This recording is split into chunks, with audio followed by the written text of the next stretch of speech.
engasguei no começo. É verdade. Nunca engasgou na saudação, primeira vez. Em um ano quase, eu nunca engasguei. Fala, nação tricolor, como é que vocês estão? Depois de uma semana confusa, primeiro perde de 3-1 no desespero e depois vence do Flamengo de 2-0, né? Deixa eu falar pra você o assunto desse vídeo e você decide se fica até o final. Vamos falar da antecipação do jogo contra o Atlético Goianiense pro Cueva poder jogar. Vamos falar do Kaká, da forma física dele. O Turíbio, lembra do Turíbio? Ele deu uma entrevista explicando se o Kaká ainda pode jogar bem ou não. Vamos falar do Jusilei, que jogou muito bem contra o Flamengo. E vamos falar em que pé está a renovação dele. Vamos falar do Buffarini, que não tem jogado, e qual que vai ser o futuro do lateral. Vamos falar do Dorival Júnior. Já existe pressão interna para demitir o técnico e eu vou pedir a sua opinião. Vamos falar do Renan Ribeiro, que ainda não sabe se irá renovar com o São Paulo. Por fim, vamos falar do Carlos Eduardo. Eu vou te contar quem é esse atacante que o São Paulo e o Palmeiras provavelmente irão disputar na janela. Mas antes de falar sobre tudo isso, eu vou pedir para você deixar um like aqui, deixar nos comentários a sua pergunta, a sua opinião sobre esse vídeo, o último vídeo, sobre tudo do São Paulo.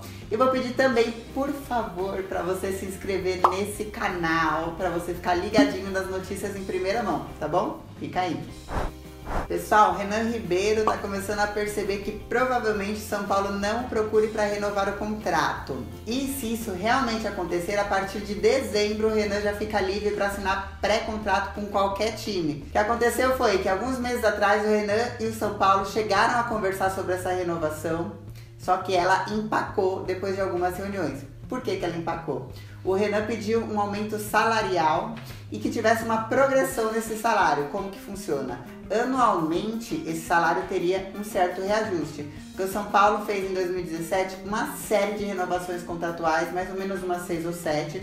E com todos os jogadores, a base foi essa. Houve aumento salarial com essa progressão anual de reajuste. Pro Renan, eles não propuseram a mesma coisa, o Renan não gostou, ele queria mais, né? Então a conversa travou. Deixa aí nos comentários qual a sua opinião. Você gostaria que o São Paulo tivesse o Renan Ribeiro no banco para 2018, que renovasse, desse mais uma chance?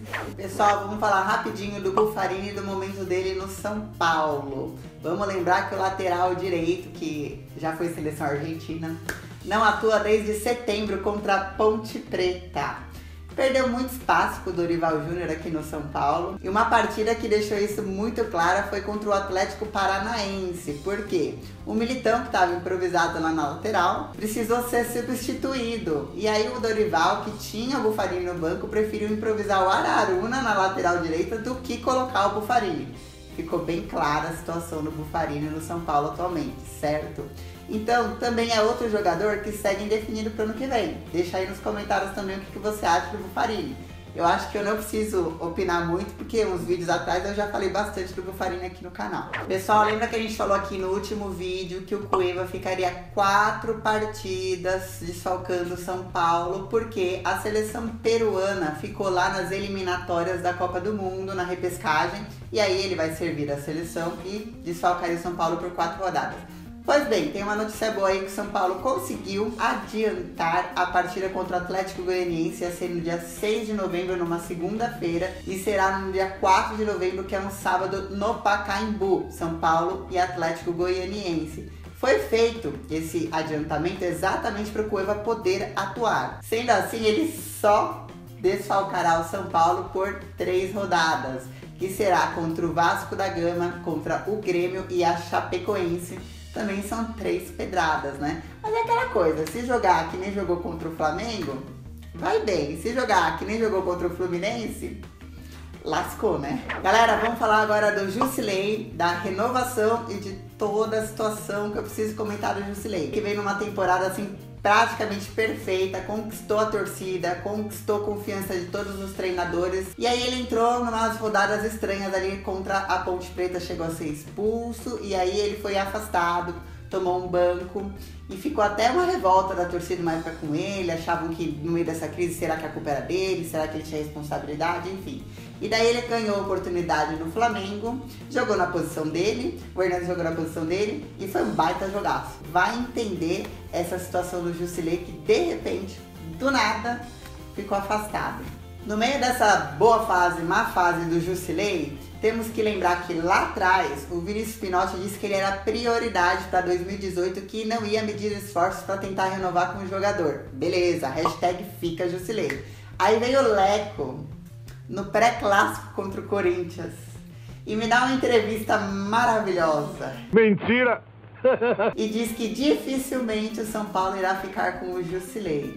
Bom, o tempo passou, as coisas mudaram, o Jusilei entrou contra o Flamengo, fez uma bela partida e foi o último a deixar o campo após a vitória contra a Urubuzada. Deu entrevista, falou que obviamente estava triste com o que o Leco falou. Disse que quer ficar aqui, que não quer ir embora, que vai fazer todo o possível para ficar. Só que ele falou o seguinte, não depende só dele, né? Ele quer ficar, ele vai tentar, vai forçar para ficar aqui, mas ele deu uma cutucada na diretoria, tipo, acorda. Faz alguma coisa. Logo depois da entrevista do Jusilei, o Vinícius Pinotti, diretor de futebol, também deu uma entrevista, rapidinho falou sobre o Jusilei e disse novamente, o que voltamos 6 meses atrás, que o Jusilei voltou a ser prioridade no São Paulo para 2018, que não ia medir esforços para tentar renovar com o jogador. Já sabemos que o valor do Jusilei é milionário, em torno de 10 milhões, já sabemos que a China é bem difícil de negociar, então preparem seus corações que vem novela por aí. Agora a gente vai falar da forma física do Kaká. Vocês lembram do Turíbio? O Turíbio que foi fisiologista do São Paulo durante anos. Naquela época que a preparação física do São Paulo era renomada, era padrão, foi parar inclusive na seleção, né? O Turíbio falou um pouquinho sobre a forma física do Kaká. Aí você pensa, como que o Turíbio sabe da forma física do Kaká? O Kaká tratou recentemente algumas lesões com o Turíbio com autorização do Orlando City. Existe uma preocupação do Kaká de continuar a carreira mais um ano e voltar para o São Paulo exatamente por estar com 35 anos, se ele irá render o esperado. O Turíbio falou o seguinte sobre a situação do Kaká atual. Ele falou o seguinte, olha, aquelas jogadas que o Kaká dava de uma área para outra, aqueles contra-ataques velozes, aquelas arrancadas com tudo que decidiam o jogo, são mais difíceis de acontecer. Ainda acontece, mas são mais raros. Porém, continua sendo um jogador com poder de decisão. Comparado aos jogadores de 35 anos de idade, o Kaká está acima da média, porque tem uma vida regrada, não é um jogador que bebe, não é um jogador que fica em balada, não é um jogador que já esteve acima de peso, que fica gordo, magro. Sempre foi um atleta regrado. Ainda dá para esperar dele sim um poder de decisão.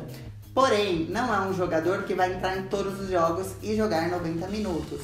O que se espera dele que seja ou um reserva de luxo, aquele cara que entra para decidir o jogo no segundo tempo, ou aquele jogador que entra no primeiro tempo e seja substituído no segundo tempo, lá aos 15 do segundo tempo ou no intervalo, porém que não vai jogar todos os jogos se for dessa forma entrando como titular. Ano de 2018 é um ano de Copa, o calendário vai ficar mais apertado, porém existirão alguns intervalos para folga, então é só ver direitinho os calendários, ver jogo importante para fazer o Kaká render melhor. Isso é planejamento. Diz você no comentário o que você acha. Você acha que o Kaká ainda pode voltar para ser um baita jogador decisivo aqui, ajudar bastante em 2018? Ou você acha que tecnicamente falando não vale a pena, não deveria encerrar a carreira por aqui? Manda nos comentários e no próximo vídeo eu falo sobre isso. Carlos Eduardo, atacante do Goiás. Pois é, esse é o nome que vai lançar provavelmente uma disputa entre Palmeiras e São Paulo na janela. Ele é atacante de 21 anos, atua pelo lado e o único jogador que o São Paulo tem em 2018 com as mesmas características que ele é o Marcos Guilherme. Então São Paulo já tá dando uma olhada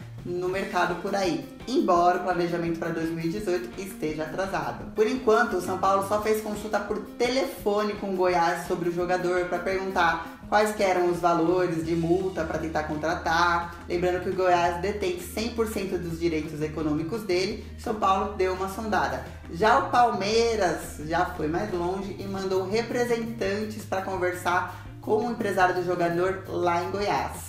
Então, pode ser que comece uma novela, pode ser que o Palmeiras atravesse na frente, porque o São Paulo, né, nesse ano mostrou pra gente que é bem atrasado em relação à contratação de jogador e acaba perdendo. Vocês lembram da novela do Everton Ribeiro, que a gente perdeu por não mandar alguém lá conversar com o jogador inclusive queria ver. Esperamos que o São Paulo, nesse planejamento de 2018, não perca um monte de contratação, sejam elas ótimas, boas ou regulares, por dormir no ponto, né? Pessoal, na quinta-feira coloquei uma matéria minha lá no spfc.net sobre pressão interna sobre o Dorival Júnior. Pois é, conselheiros da situação e da oposição já estão no pé da diretoria de futebol para demitir Dorival Júnior. Antes de prosseguir, já vou pedir a sua opinião. Você gostaria que Dorival Júnior ficasse até o final dessa temporada? Porque estão pedindo a demissão dele de imediato, ok? Para agora. E também já me diz, você gostaria que ele ficasse até o fim do ano, mas gostaria que ele ficasse até 2018? Segundo os conselheiros, o Dorival Júnior mexe mal no time e seria também grande responsabilidade dele a crise atual do São Paulo. Inclusive, alguns lembram da época do Rogério Ceni. Conversando com a diretoria de futebol, a diretoria de futebol assumiu que realmente está fortemente pressionada sobre o nome de Dorival Júnior. Falou, os mesmos que pediram para contratá-lo são os mesmos que pedem a demissão. Vai entender, né? Aproveitando a deixa, o Vini Luiz, torcedor do São Paulo, conversou comigo lá no Instagram e perguntou se o Cuca, recentemente demitido lá no Palmeiras, tem chance de aparecer aqui no São Paulo. Bom, conversei com a diretoria de futebol e é o seguinte... Por enquanto, embora esteja toda essa pressão, não estão falando ainda, oficialmente, óbvio, de nomes de técnico para 2018. Primeiro, eles querem se salvar do rebaixamento. Depois que eles se salvarem do rebaixamento, aí sim, eles vão começar a montar o planejamento atrasado pra caramba. E aí eles vão ver se o Dorival fica, quem que vem, o que que vai fazer. Por enquanto, nem Cuca, nem Mano. Mano foi um nome que surgiu extraoficial, mas provavelmente vai pro Palmeiras, né? Já caiu aqui no São Paulo. Eu digo provavelmente porque no futebol tudo pode acontecer. Então a realidade é o seguinte, Dorival continua no São Paulo e vamos ver se consegue ficar até o final do ano, né? Manda aí nos comentários a sua opinião. Galera, no último vídeo eu deixei uma pergunta pra vocês e eu vou repetir. No próximo vídeo eu tenho que responder, né? Porque eu já estou adiando o próximo vídeo. Vamos lá, vocês são a favor da permanência da mesma diretoria de futebol, do Vinícius Pinotti, adjunto Chapecó para 2018? Se sim, me diz por quê. Se não, me diz por quê também. Deixo aí essa enquete, vou subi-la hoje no site. Vai lá no site clicar, dizer sim ou não. No site é melhor quando vocês vão lá clicar, porque a diretoria acompanha as enquetes de lá. Os vídeos, um ou outro acaba chegando, mas no site é certeza, né? Então, por favor, deixe o comentário de vocês com a opinião detalhadinha do sim e do não.